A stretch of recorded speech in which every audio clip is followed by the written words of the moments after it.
And welcome everybody. It's 5 o'clock. We're just giving people a last few seconds to log in.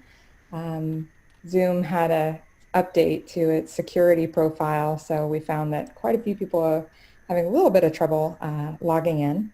We'll get started in just 1 minute.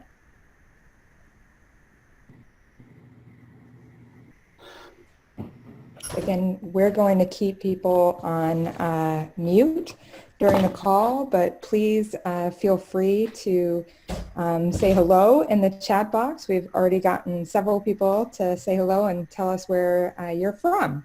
So we have Argentina, Ecuador, Canada, Indonesia, London in the house. So welcome, welcome everybody.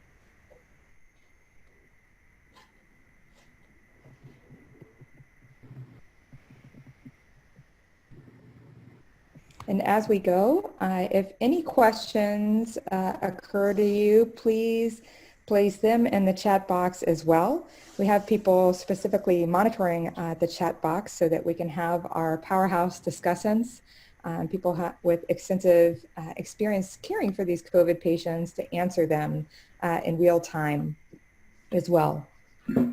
All right, so it's officially 5:02 here in San Diego. I'm Laura Crotty Alexander. I'm an associate professor of medicine here at UC San Diego. I'm a pulmonary critical care physician, and I have strong ties to the American Thoracic Society that does great medical education. And so the ATS has sponsored this series since the beginning of the pandemic. However, this is a special time right now. We thank you for joining us today, and we feel that this forum is important, and we hope that all of the participants today walk away understanding COVID-19 a bit more and are armed with more tools and knowledge with which to treat patients. But that being said, we live in a traumatic time, and we did want to take a moment to acknowledge the deaths of members of our overarching community, including George Floyd, Ahmaud Arbery, and Breonna Taylor, among many others.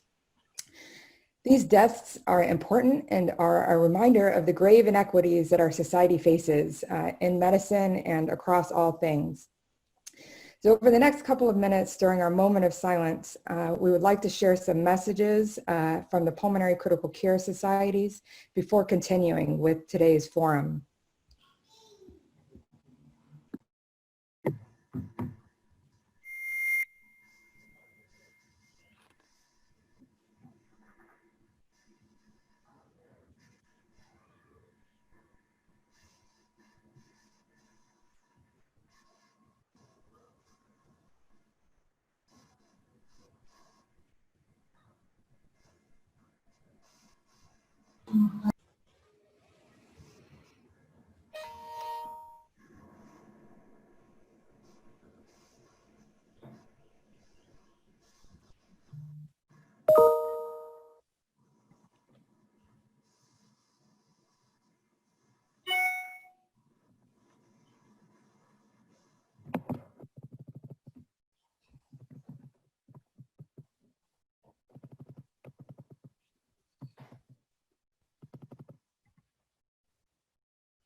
Thank you for that moment of silence. So moving on to hopefully positive things. Let's learn something today. Let's interact as a community in a fruitful and positive way. So welcome everybody. Again, thanks for all the shout outs in the chat box. Please continue those. And if you have any questions that come up, please type those into the group chat. We have a team live that are going to try and type in answers as we go or address them as we get to them. So we're going to start off today with a COVID case presentation by Dr. Alex Cypro. Then we're going to move into a discussion of the cardiac complications, both known and unknown, of COVID. We're going to go through another series of cases with both renal and neurologic complications. And we have our experts here, Dr. Karanjia and Dr. Hepokoski and Mullaney, to take us through what some of those might mean.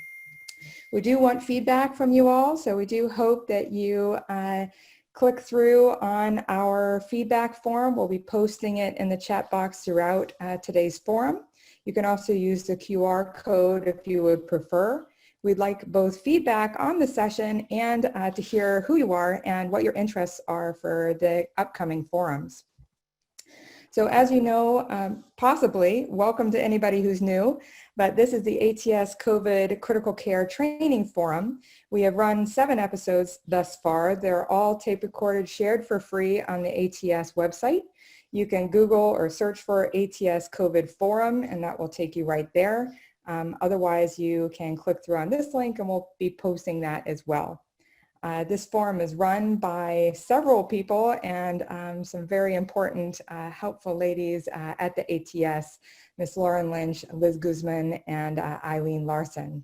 So with that, we're going to go ahead and let Dr. Alex Cypro share his screen.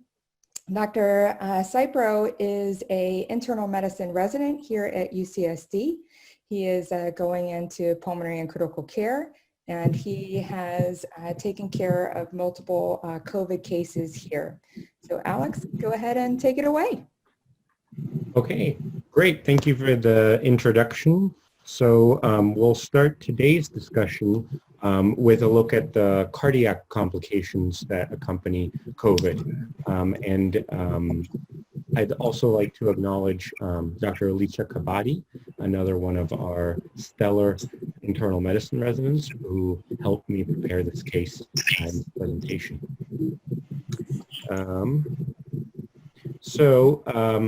We have a 83-year-old woman who presented to our hospital. She has a pathological history of paroxysmal atrial fibrillation. She's on warfarin.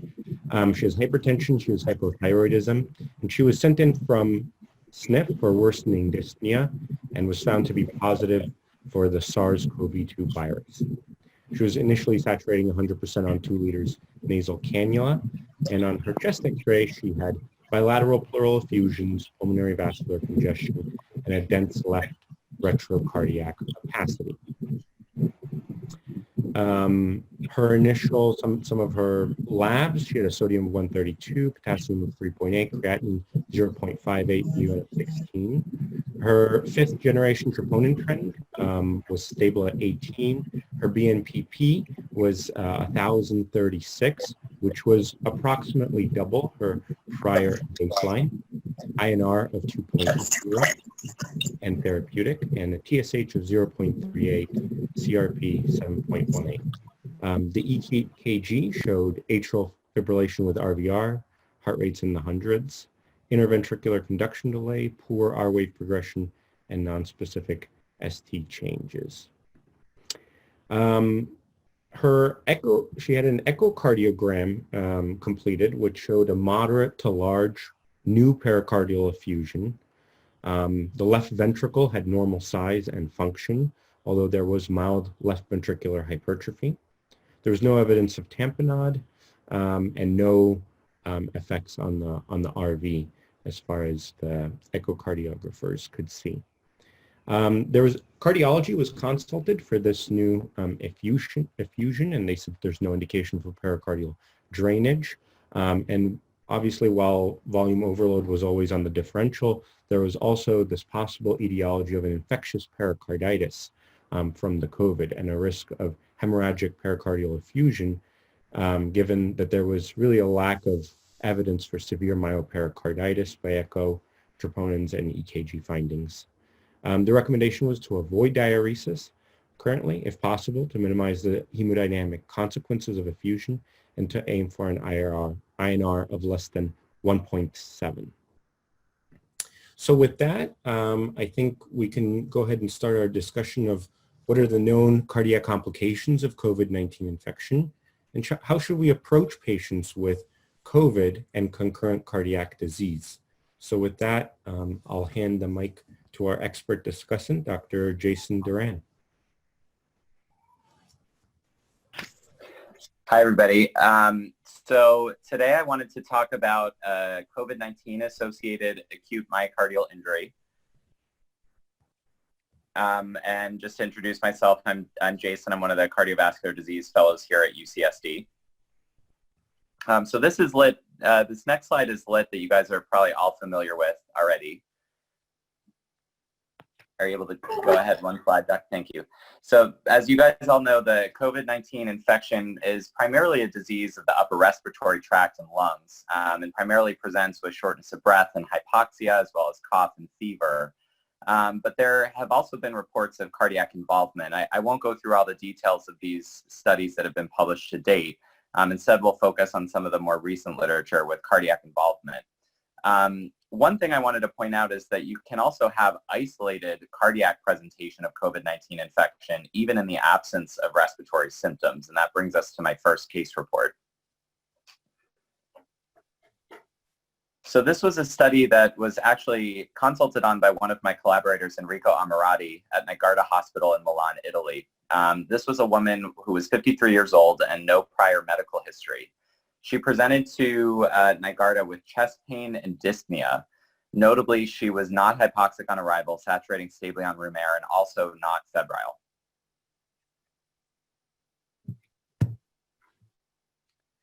This is an overview of all of her diagnostics. So in the upper left, you can appreciate her electrocardiogram.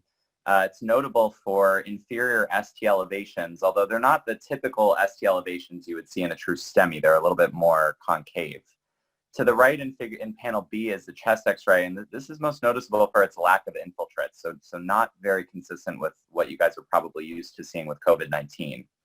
Additionally, if you look at the table of all of her lab values from admission through hospital day 7, you can appreciate that she had elevated inflammatory markers, a normal white blood cell count on day 1, and elevated cardiac biomarkers, specifically high sensitivity troponin T and pro-BNP. They were both significantly elevated on admission and continued to uptrend for the next several days. So even though she had a lack of respiratory symptoms, because she was presenting in Milan, a huge epidemic in this global pandemic, she was tested for COVID-19, and she did test positive by nasopharyngeal PCR. But because of her primary cardiac presentation, she got an echo which showed acutely reduced EF of 40% with wall motion abnormalities, and she had the cardiac MRI that's shown at right. So in the upper images, you can appreciate in the STIR sequencing, she has fluid enhancement within the myocardial walls concerning for myocardial edema. And then in the lower T2 and PSIR sequences, you can appreciate patchy delayed gadolinium enhancement, which is pathognomonic for myocarditis. So she did meet the MRI diagnosis of myocarditis. And in terms of her clinical course, she was still hospitalized at the time of publication of this paper. But for the first few days in hospital, she was treated with dobutamine and then ultimately weaned and transitioned to an oral guideline-directed medical therapy. So that brings me to some more recent retrospective studies on the next slide. So there's 2 primary studies I wanted to point out, one by Guo and another by Shi et al. Both of these were retrospective single-center studies from Wuhan University. These were some of the first to look at baseline cardiovascular disease and its effects on mortality with COVID-19, as well as the effects on outcomes in patients experiencing severe acute myocardial injury. So in patients who had no prior cardiovascular disease and normal troponins during admission, their mortality in this study of 187 patients was roughly 7.6%. With cardiovascular disease at baseline, the mortality increased to 13%, even in the absence of any troponin elevation or acute myocardial injury during our hospital course. Patients who had no history of cardiovascular disease, but did have elevated troponins during their course of infection, had a dramatic jump in mortality to 37% in this study. And patients that had the combination of baseline cardiovascular disease as well as acute myocardial injury during infection had a mortality that approached 70% in this study. Now, again, this is retrospective data from a single center in Wuhan. And I believe these rates are probably much higher than what those of us are seeing around the world. However, I think the trend is real, and we should really consider patients with baseline cardiovascular disease at higher risk. And then to briefly touch on the follow-up study by Shi et al., they essentially recapitulated these findings, but they also looked at cardiac function. And they found that even without LV dysfunction, patients that experienced acute myocardial injury had a higher mortality, and those that had acute myocardial injury along with LV dysfunction had the worst mortality of any age group. So to conclude from all of this, we know based on the data that cardiovascular complications of COVID-19 infection are a major contributor to patient morbidity and mortality, but we really don't understand this injury, and there's currently very little tissue pathology available for review. So on the next slide, I wanted to talk about several proposed mechanisms of acute myocardial injury. So this was a review article from several big-name cardiologists, and they proposed a few different mechanisms that might be contributing to this injury. So the first one is a type 1 MI or plaque rupture event. This would be similar to that we see commonly in influenza. So you guys probably know that there's a much higher rate of NSTEMI and STEMI in patients with the flu, largely due to the effects of inflammation on unstable plaques. Probably more likely, this is a type 2 MI or a demand ischemia type picture similar to that we see in severe sepsis. So a stress-induced acute myocardial injury with or without underlying CAD. Much less common would be an acute fulminant myocarditis presentation, similar to the one in the Italian study that I just presented.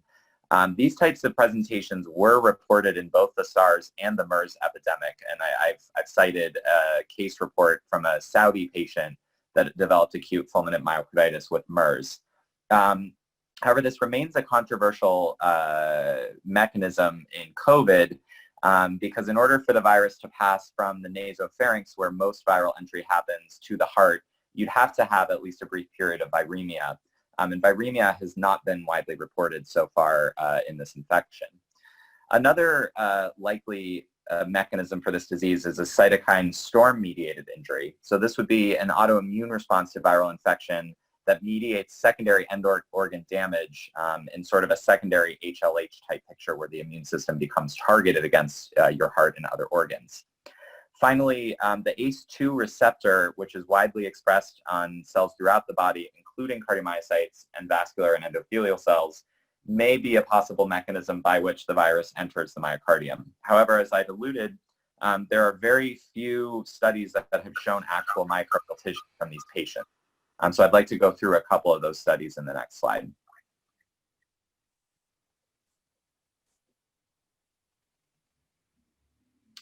So this was the first endomyocardial biopsy published from any patients with COVID-19.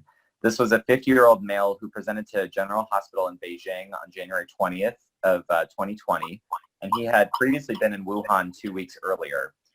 He came in with fevers and shortness of breath to his primary care clinic and was then referred to the hospital in Beijing for further treatment. At that time, he had high-grade fever of 39 degrees Celsius, but for his first 7 days in hospital, he was requiring only O2 nasal cannula.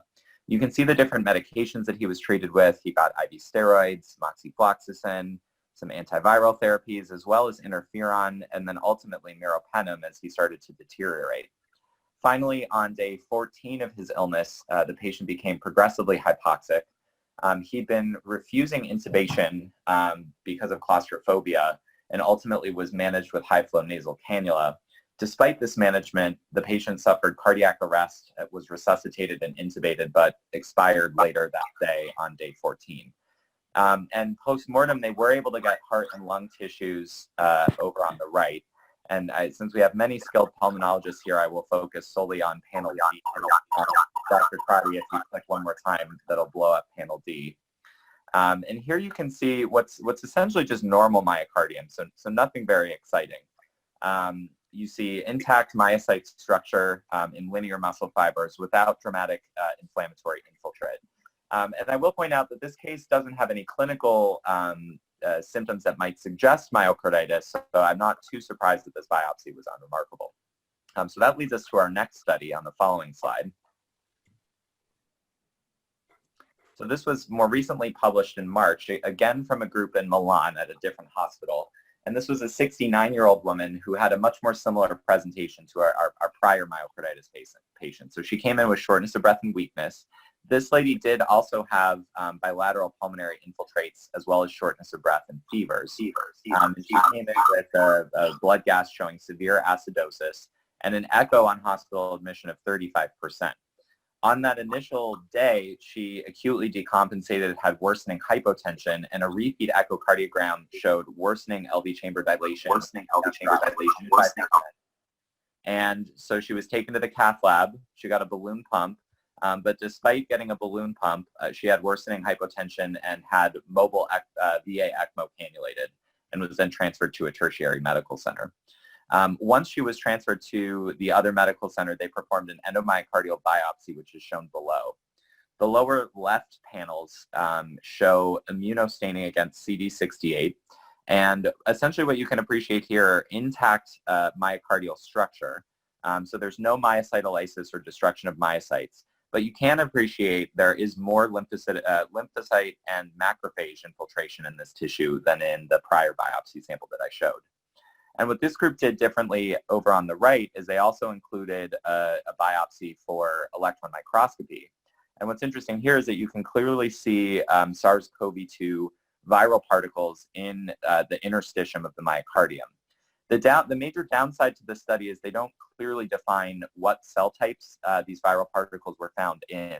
They only call them interstitial myocardial cells. So they did say they were not in endothelial cells or myocytes, but it does remain a little unclear what the virus is actually doing in the heart. This patient ultimately recovered cardiac function on ECMO. However, she became bacteremic later in the hospital course and ultimately expired from a recurrent episode of septic shock on hospital day 17. And then our last two studies I wanted to talk about on the next slide are both studies that have not yet been peer-reviewed or published. These were recently published on the medRx biorepository online. And while I don't normally like to discuss unpublished or unpeer-reviewed sources, I do think it's worthwhile to look at these images since there are just so few myocardial biopsies available. So the study on the left was a postmortem analysis of 12 fatal cases of COVID-19 presenting to University of Washington hospitals in Seattle in February and March. This sample is clearly showing an area of myocytolysis with myocyte destruction and abundant lymphocyte infiltration. So this does meet histological Dallas criteria for the diagnosis of lymphocytic myocarditis. The downside of this paper is they don't tell you which patient the sample came from, whether this was typical in all 12 cases, or what the symptomatology of that patient case was. In the study on the right, from Fox et al., this was a postmortem analysis of 4 fatal cases from University Medical Center in New Orleans. This is a shared hospital of LSU and Tulane. And here they showed focal myocytolysis, so the single blue arrows denote a single myocyte that's undergoing necrosis.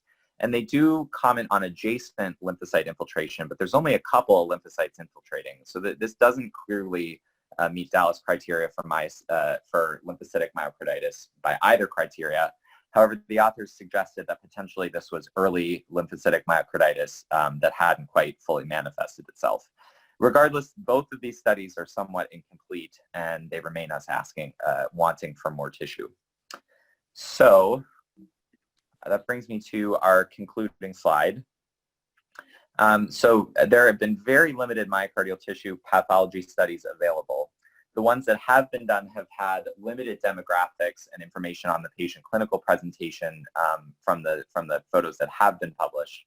There has been no basic transcriptomic or molecular analysis of these tissues to date, and there have also been fairly limited cardiac functional data available on many of these patients. So before we move on, does anyone have any questions? That was terrific, Jason. My apologies for not introducing you at the beginning, but Dr. Duran did his MD PhD training at Temple before coming to UCSD for both residency and fellowship in cardiology, and he was recently recruited to the faculty here, so we're very lucky to have him.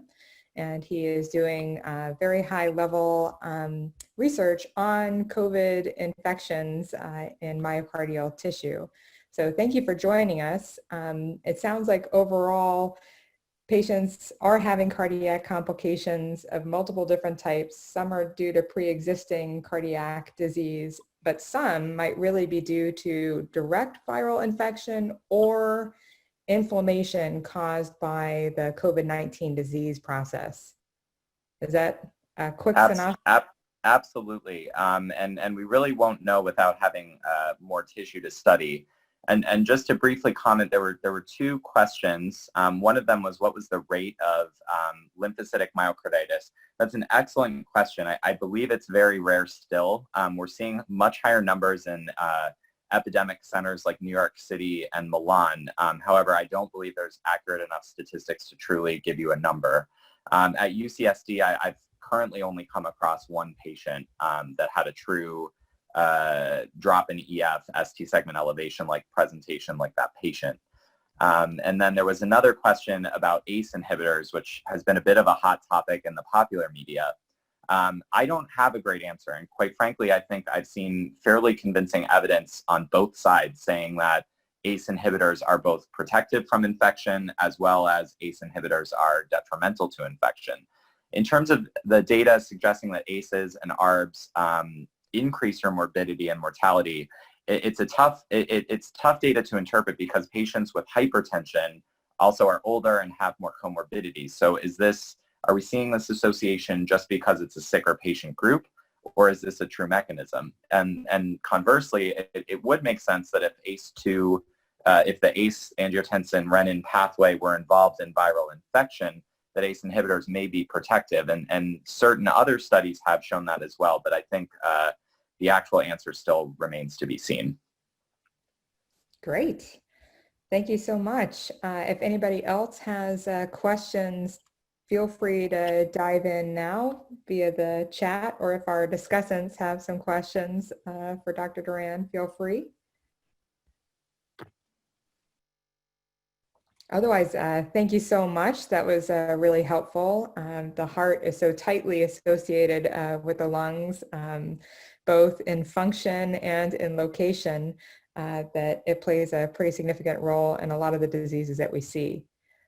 With that, we're going to move on to another set of COVID cases so that we can set the stage for the neurologic and renal complications that are frequently seen in our patients with severe COVID-19.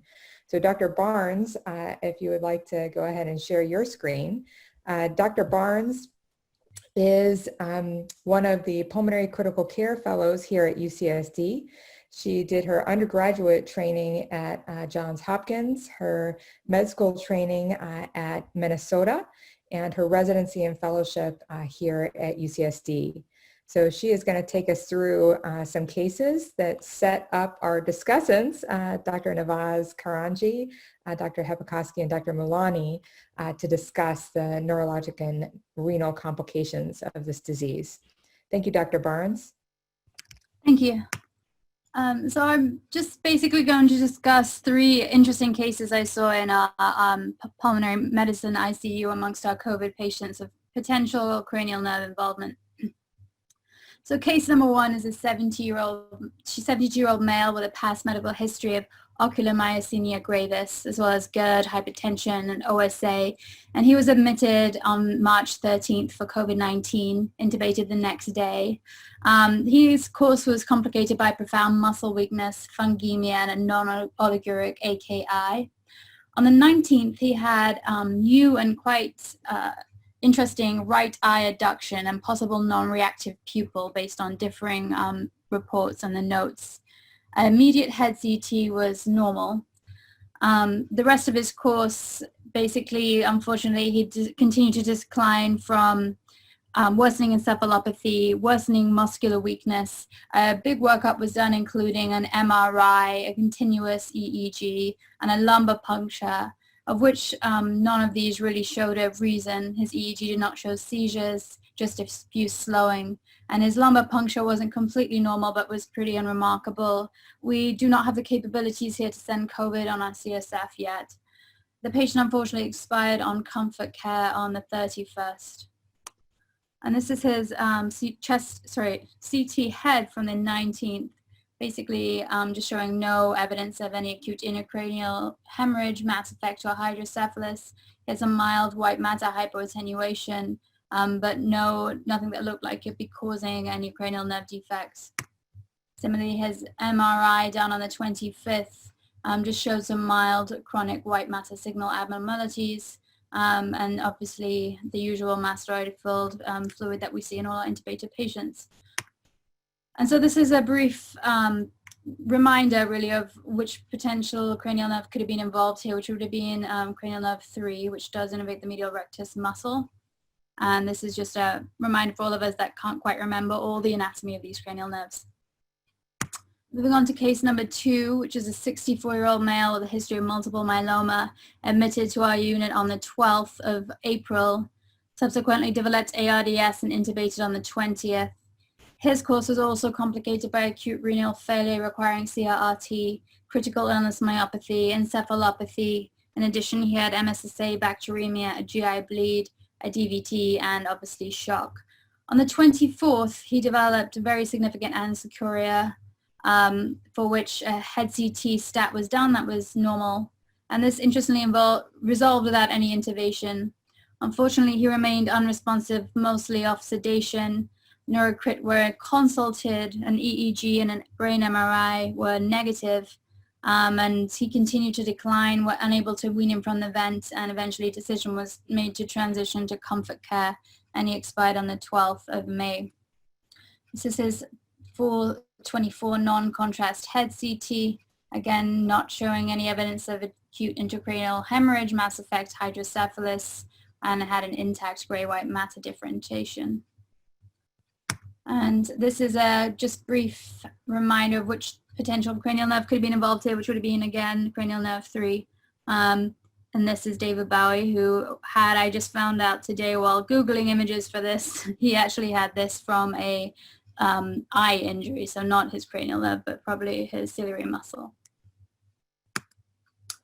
This is his non-contrast CT on the 28th. Which again was pretty negative, did not show any viral encephalitis. This was non-contrast, so we couldn't rule out many things. But there was some mild dilation of the optic nerve sheaths. They commented on some ectasia of the vertebro-basilar system, and they suspected a potential underlying connective tissue disorder, but nothing that they could find on here that would explain his findings. Case number 3 is a 57-year-old man with diabetes and hypertension who presented to an outside hospital on May 4th with COVID. He developed renal failure at that hospital requiring dialysis and shock. He was intubated on the 10th. He did receive hydroxychloroquine at the outside hospital. And he actually was cannulated by our ECMO team there and transported here on the 15th. On the 16th, we got a head CT because he was pretty slow to wake up despite us holding sedation and stop paralytics, and this was completely normal. On the 26th, he had a sudden neuro change with a dilated right pupil that was unreactive. His left pupil was sluggish. A brain code was called. We pushed some hypertonic saline, and a stat head CT non-contrast was normal. We could not do an MRI in this patient due to his ECMO cannulas. Interestingly, his eye findings also resolved, and a repeat head CT on the 30th also was unrevealing. Unfortunately, this patient continued to decline and develop worsening shock with liver failure and expired on June 1st. This was his 26th non-contrast CT. Again, nothing really too remarkable and nothing that would explain his findings. So just a very brief discussion, because I'm certainly not an expert on cranial nerves, but there is obviously hypokalemia and insomnia common in COVID-19. This is in the news. We know about this. There have been some people have proposed that the olfactory bulb might be a mechanism for entry into the nervous system. And similarly, ACE2 receptors are present in the nervous system, and this may also be a mechanism. There's some case reports of some cranial nerve involvement in COVID-19, both in severe ARDS and in well patients. One of these patients was admitted for Bell's palsy, but then had a screening COVID-19 that was positive. And then they did some testing and then could not find any other cause for the Bell's palsy, which brings me to my next point, that this could all be true and unrelated. Are these potential cranial nerve deficits that we're seeing from the COVID related to the COVID? Or are we just finding them more because we have more very sick patients with ARDS in our ICUs than normal? And for that, I'll have to defer to our next discussant. Great. Thank you so much. And thanks for the very cool cases. This will take us directly into our next discussant, Dr. Navaz Karanjia. We're very lucky to have her here. Navaz, if you want to go ahead and share your screen. She is our neurocritical care medical director. She completed a fellowship in neurocritical care at Johns Hopkins and a residency in neurology at UCLA. And before that, she earned her medical degree from Stanford. So we were very lucky to recruit her to UCSD to run our neuro ICU, and the medical ICUs have benefited greatly from her input. So thank you so much for joining us today. Look forward to your insights and hope you're ready for lots of questions. So take it away.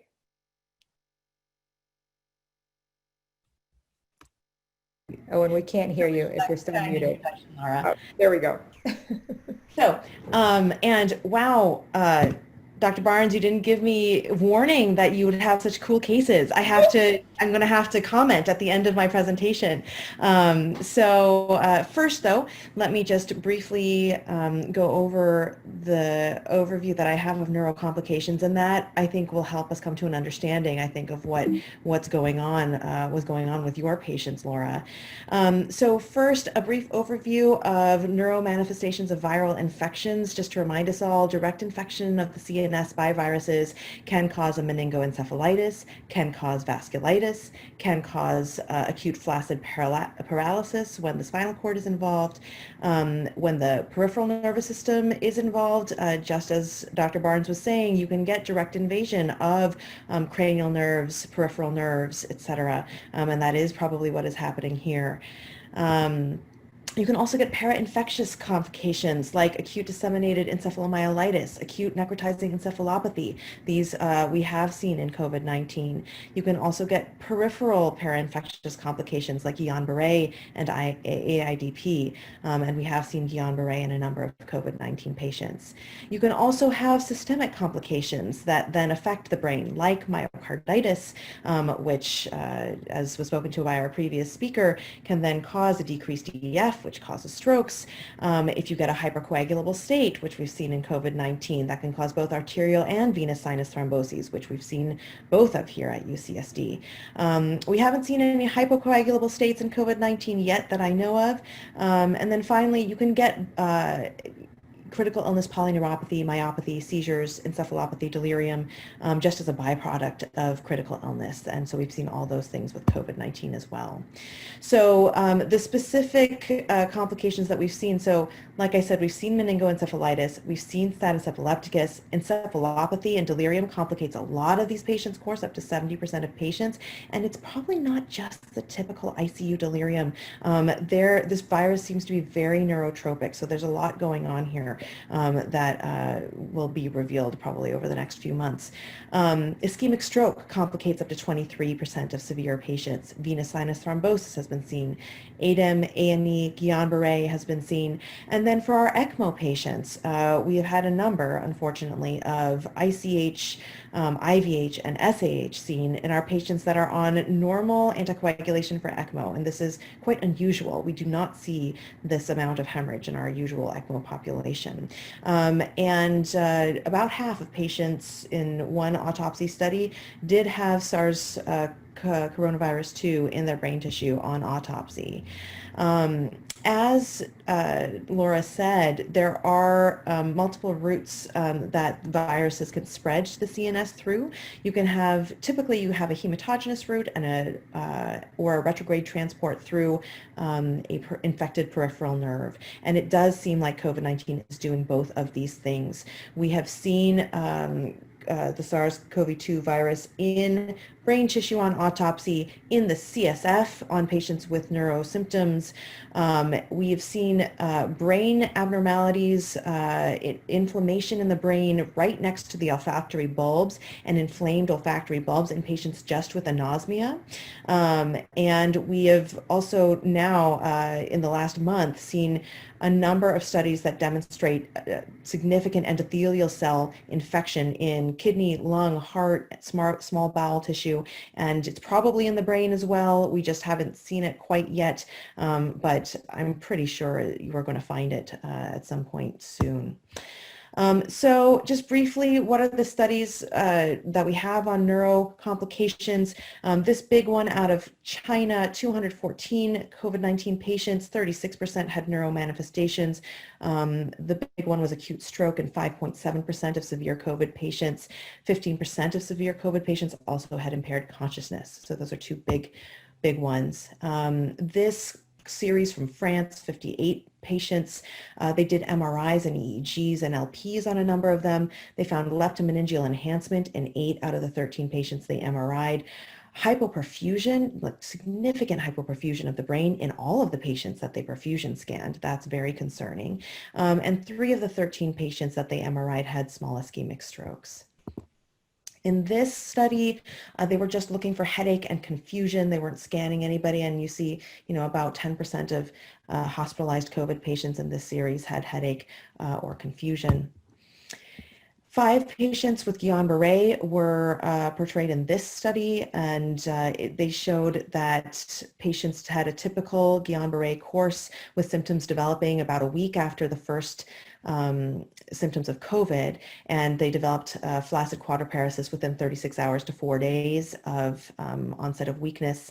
And at 1 month, after treatment, they had, 1 was walking, 2 were still on the ventilator, and 2 were off the ventilator but needing PT. This study was disturbing because in all patients that were receiving standard thromboprophylaxis at multiple hospitals in the Netherlands, 31% had thrombotic complications. 3.7% of those patients developed ischemic strokes. So just highlighting the potential for thrombotic complications in these patients. And then we've got a number of anecdotal reports of stroke in the young with no risk factors otherwise cardiovascularly. We have a lot of those patients that we're seeing in New York. My friends are seeing in New York. We're not seeing a flood of them here at UCSD yet. Fingers crossed we won't see them, but that is reported to be happening across the world. We do have reports of status epilepticus, ADEM, ANE, and like I said, on patients on VV ECMO, we've had cases of bleeding, intracranial bleeding, and we've seen strokes ourselves. As well. So in terms of treatments, it's really the standard neuro ICU care and supportive treatment, and just recognition that these patients are neurologically proving to be quite complicated with, a significant chunk of them having neuro complications. And if those studies on endothelitis are correct, and this is really needs to be reframed as a vascular disease and a neurotropic disease, given what we're seeing with the olfactory bulb involvement and direct transport into the brain for patients with anosmia, which is one of the most common symptoms of patients with COVID-19, we need to think of this not as just a respiratory disease, but also a neurotropic and vascular-tropic disease.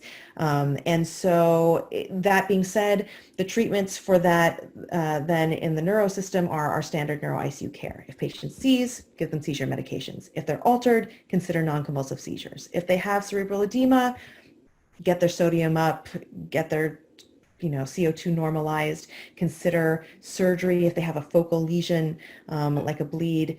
If some tips, if you have a prone patient that has an ICP problem, put them in reverse Trendelenburg. That can significantly help the ICP. If you can't prone them because of their ICP, you can do chest weights for pulmonary recruitment. And Scott, don't hate me for saying this, consider early CRRT for patients that are going into renal failure if they have significant cerebral edema, because you can exacerbate the cerebral edema if you get the CRRT started really late. Never hate you, Navaz, for trying to. Why, thank you. I'll count on that next time I see you. Para-infectious complications, you treat the same way. Steroids, IVIG and plasmapheresis for ADEM and transverse myelitis. No steroids, but immunomodulatories for Guillain-Barré. If patients have a stroke, give them TPA or go to thrombectomy. If they're on ECMO, be aware that MRI is not available to you as a diagnostic entity. You can get a CT head, you can get EEGs, you can get TCDs. If they have a lesion on ECMO, if they're bleeding on ECMO, be aware that we have held heparin on COVID ECMO patients for multiple days without known catastrophic thrombotic complications. So it is something we have done for our patients with head bleeds. Of note, EVDs and cranies have been done on non-COVID ECMO patients with IVH and ICH. Has not been reported in a COVID patient yet, but there has been some success with this, but so it's not off the table for somebody on ECMO. And then lastly, so just keep bearing in mind that this is a neurotropic virus. Well, it's sort of tropic for every organ system, it seems. But then make sure you're getting your neuro checks. Try to minimize sedation to obtain the best neuro exam as frequently as you can. Try to coordinate your neuro exams with nursing to try to save PPE, and try to talk to your neuro consultants first before ordering off-unit scans so that you can be sure that the maximum amount of scans is being ordered per road trip, because it's complicated, as you know, to coordinate off-unit scans. So with that, I think I'm out of time. So I will stop there, Laura. Thank you. Thank you so much. You covered so much.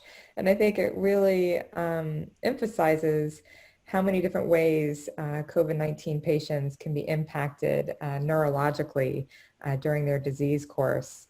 Sounds like both from direct viral infection, since we see that the SARS-CoV-2 is involving the endothelial cells in multiple organs, so it can directly be causing some of these complications, but also because we know that it's so hypercoagulable, that state, and the brain does not like blood clots. Yes. Yeah, no, and I just wanted to mention to Dr. Barnes' presentation, I think we are seeing direct invasion of peripheral nerves. I think that's very clear that this is happening because we see it on MRI in the olfactory bulbs, and then we see direct involvement of the structures nearby. So it is absolutely plausible that that you would find coronavirus in the nearby cranial nerves. One of the other things that you also mentioned, Dr. Barnes, is, the pupillary abnormalities. One of my friends just told me that he has a COVID-19 patient that has optic neuritis. And so involvement of the optic nerves may be, because they're so near to the olfactory bulbs, maybe what's causing this weird anisocoria that has no other explanation. If it's not the sedation going up and down, which is frequently a cause for anisocoria. But if it's not that, then involvement of the optic nerves might be next on things that we discover with this virus. Awesome. And just if I want to direct people to the chat box, because a couple of really fascinating questions have been asked and a couple of the experts have responded.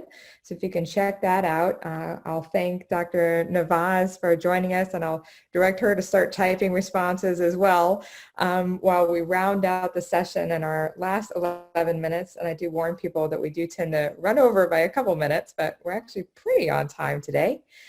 So it's my pleasure to introduce Dr. Mark Hepokoski, if he would like to share his screen. Dr. Hepokoski is a pulmonary critical care physician here at UCSD. He has a VA Career Development Award, and for some reason he loves the lung and the kidney. I will never understand it, but maybe Dr. Mullaney can explain that kidney love to us a little bit later. But go ahead and take it away, Mark. Oh, and I think you're muted. There we go. Just to quickly comment on that, as I've told you many times, the kidney is a very sensitive organ, and I'm a sensitive guy, and that's the main connection. So I'm going to do my best to give you a very quick summary as we're getting close to out of time on mechanisms and risk of acute kidney injury and COVID-19 before I turn it over to Dr. Mullaney to discuss some management. Sorry. I am very grateful to have funding from this excellent society as well as the VA, but I have nothing, none of that funding is related to what I'm going to talk about directly. So the first question is, what is the risk of AKI and COVID-19? And as we've been hearing, like anything COVID-19, it's complicated and we're still very much figuring it out. So I'm going to do my best to just stick to the facts and tell you what we know so far. And, you know, I've chosen a couple of cohorts just to focus on for now. I chose a couple of cohorts from Wuhan and then some more recent cohorts from the United States. And what makes this complicated is variability in testing, and then also variability in how AKI itself is diagnosed. But if you just focus on the initial Wuhan data, it looks like all-comer hospitalized patients had a relatively low risk of AKI at about 3%. And again, this is a pretty healthy group. But if you look at the critically ill group at the same hospital in Wuhan, the risk of AKI was about 29%. A couple of more recent cohorts from the United States, the group from Hirsch et al. Is in New York and the group from Mohammed et al. Is in New Orleans, showed much higher risks of AKI. And that could be due to comorbidities in the United States that aren't accounted for, among many other things. But in the all-comer hospital group that did include some with critical illness, the risk was about 37% in the New York cohorts. The New Orleans group did a very nice job of breaking it down into non-critically ill and critically ill. And you can see in the non-critically ill group, it's about 14%, where it's about 61% in those that are critically ill and even higher in those that are mechanically ventilated. So it's clearly a big problem, but what I will say, and I might be a broken record about, is it is not dissimilar from what we see from all-comer critical illness, or all-comer ICU non-COVID cases. So the risk of AKI and in critical illness in general is about 30 to 50%. The etiologies are also about the same of what we typically see in non-COVID critical illness with ischemic acute tubular injury, most commonly in the setting of shock and multi-organ failure being the most common cause. The other distribution of causes is also on par with what we often see in critical illness in general. So the big question is, as we've been asking with other organ systems, is there a distinct COVID AKI? And again, it's very complicated. But to tell you what we know so far, we know that the receptor for SARS-CoV-2, ACE2, is very well expressed in the kidney, particularly the podocytes and renal tubule cells.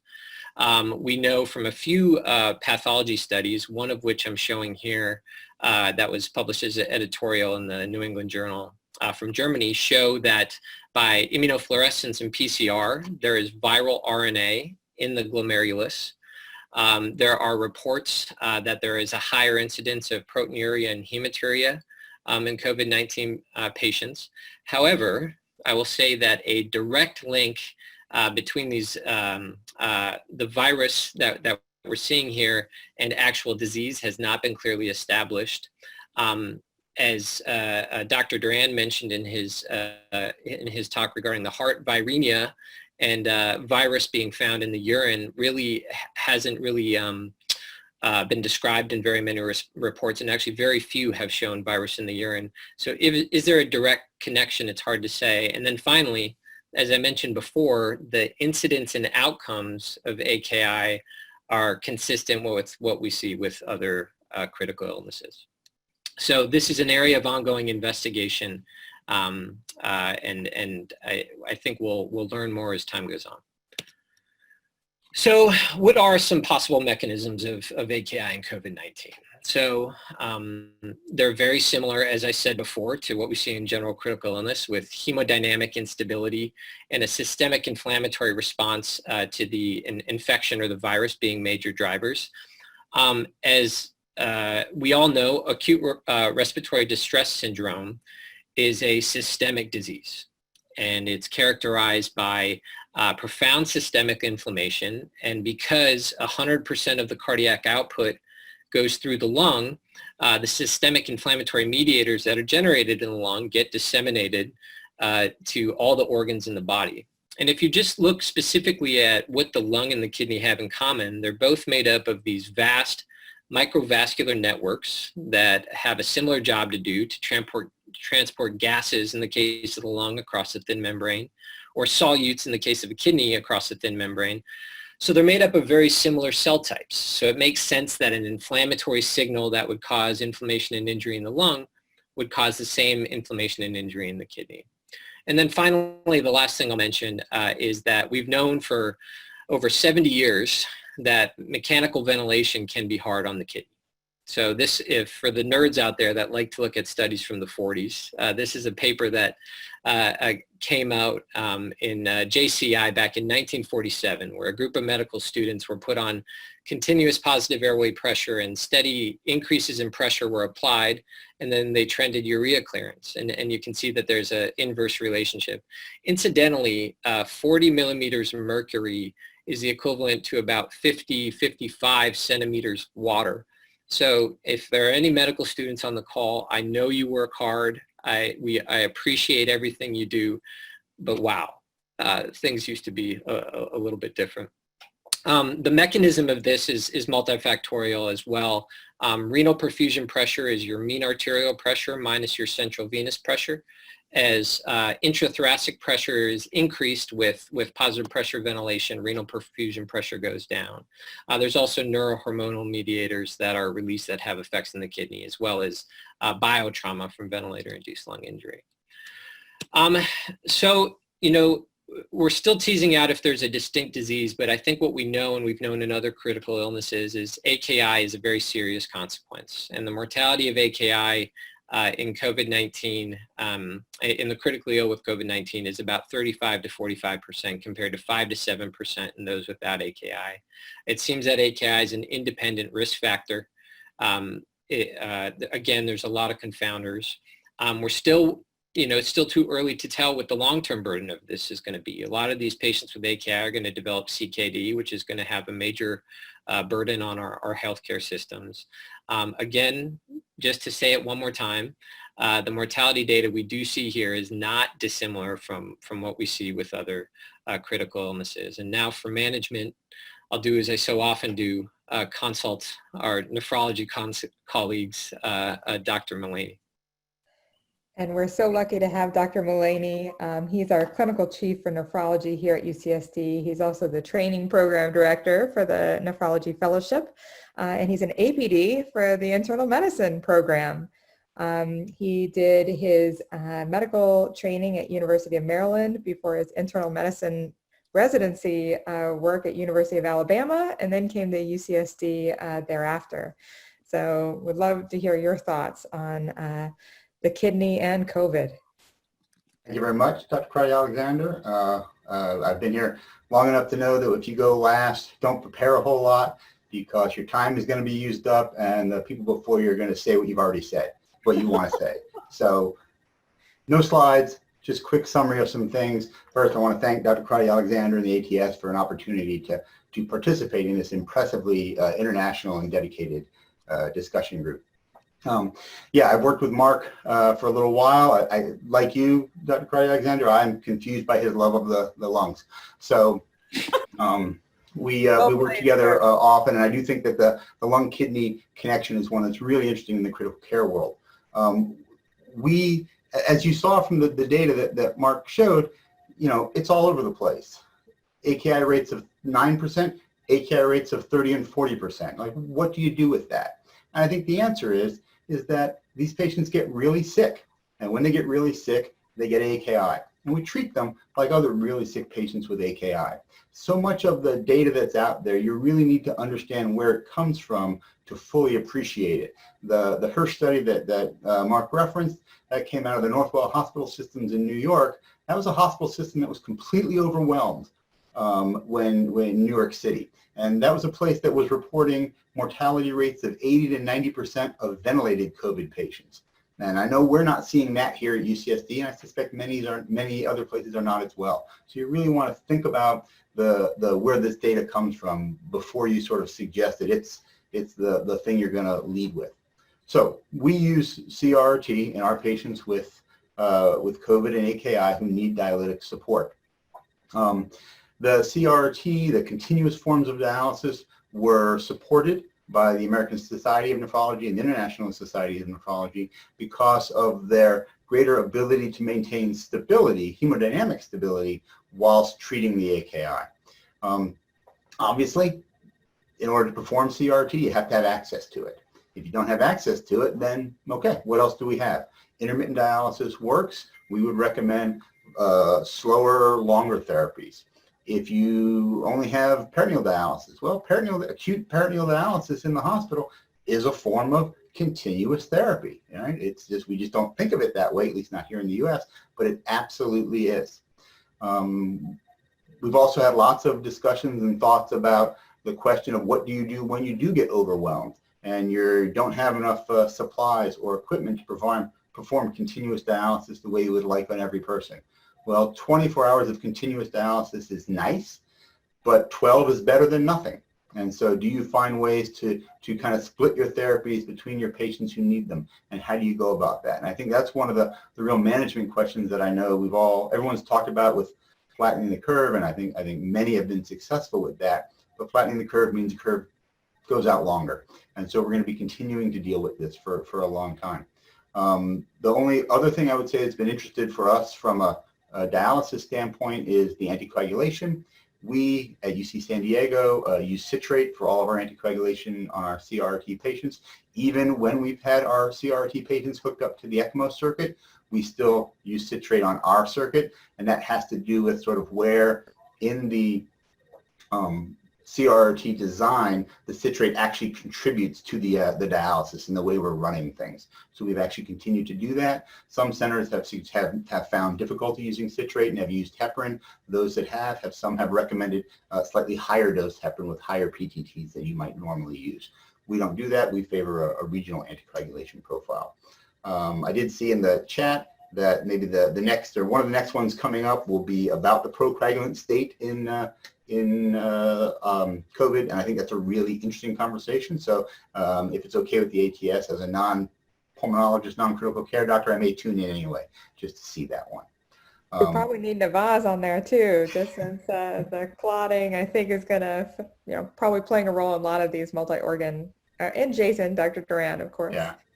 The last thing that I would say, again, from a broad standpoint, I think staying informed and continuing to get this kind of information and act up to date is really important. Recognize that with all of the information that's been published about COVID so far, 13 different studies have already been retracted, and notice of concerns came out today for major studies from Lancet and the New England Journal. So a rapid review cycle doesn't always mean that the data is going to be the data that stays forever. So please continue to stay engaged. Some comments from our friends in New York City who saw a lot of thrombosis in catheters. The grafts and fistulas kept clotting during intermittent dialysis. Important point, if you're going to perform continuous therapy, you'll always need a catheter. We don't tend to do continuous therapy in fistulas or grafts because our continuous therapy is monitored by the ICU nurse, who are not trained in the monitoring of fistulas and grafts.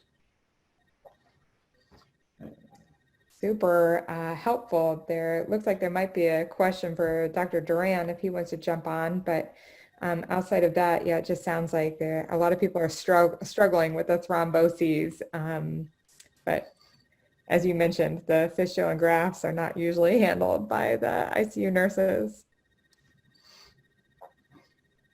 Yeah, so overall, I think across our different discussants, does seem highly likely that the neurologic findings and cardiac findings can be directly related to the viral infection.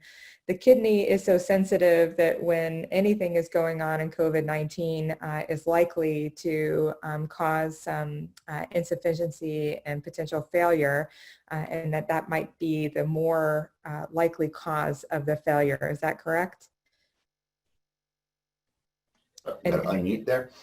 Yeah, obviously, when Mark said it, it occurred to me that 100% of the cardiac output goes to the lungs. We always, from the kidneys, we're always so proud of 20%, but that's nothing, I guess. I didn't think about it that way. But yeah, if you think about the kidney's job is to filter. If it's in the blood, it's going to get stuck in the kidneys. And that doesn't even include the fact that the receptors that SARS uses are in the kidneys as well. So this hematuria, this proteinuria, we see that. But recognize we usually don't think of AKI as a glomerular pathology problem. Glomerular pathology problems tend to be either chronic or sort of in that RPGN category where they take a couple months to happen. With these patients, these AKIs are taking place over days. And those tend not to be glomerular pathology problems. So yeah, they might have some proteinuria. Yes, they might have some hematuria, but that's likely not related to why they are acutely decompensating and their GFR is falling acutely. Fascinating. And I think one final question from the chat is if you were to recommend intermittent dialysis versus CRRT for these COVID patients, like is there one you would pick over the other? Yeah, so we use CRRT, obviously anybody in the ICU we're using CRRT for. If someone is stable enough to be on the floor, therefore blood pressures are stable and hemodynamically they're doing okay, we will treat them with intermittent dialysis. Recognize we have ESRD patients who get COVID, and so obviously we're treating them with intermittent dialysis as well.